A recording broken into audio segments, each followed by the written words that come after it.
everything I experience is only waves within the waters of my own mind. Like ocean and waves are one substance. If I see someone, or I smell something, or I taste something, or I touch something, I think something, those events are just nangwas, the Tibetan word, radiances or shinings or theaters in my own mind. Nobody ever sees anything objectively until and unless they become very highly enlightened. Otherwise, everyone subjectifies.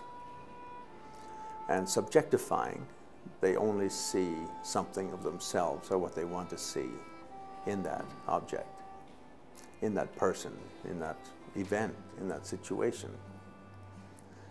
So we say it's like waves on an ocean. My thoughts, my individual perceptions are just like waves rising up and down on the ocean of my own soul, the oceans of my own spirit. Everyone has their own universe in their own mind. Everyone is the center of their own universe.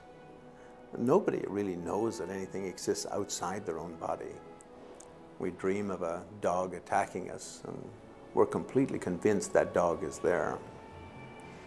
But we wake up. It's like the Zen saying, I went to sleep and dreamed I was a butterfly. Now I awake and I feel like I'm a man, but now I'm caught in the middle. Which am I? A butterfly dreaming of a man awake, or a man awake who dreamed of being a butterfly?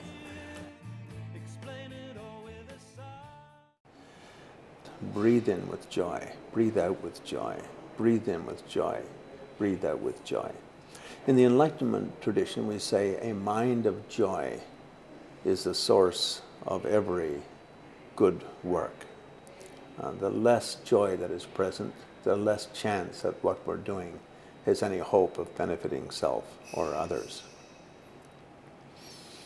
So the word for breath in Tibetan is the same as the word for universal energy, the primordial matter from which all things are fashioned.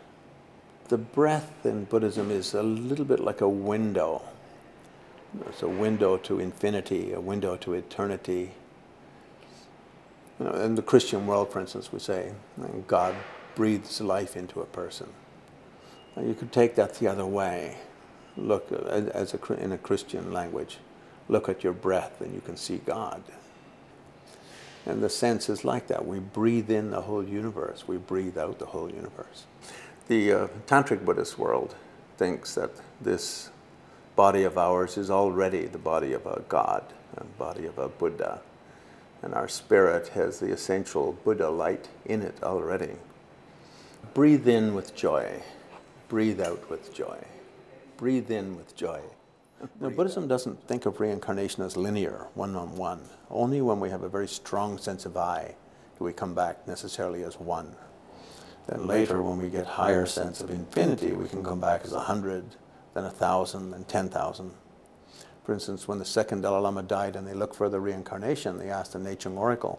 He said, oh, there's 100 reincarnations just in this area, so the problem is going to be to find who will do the best job.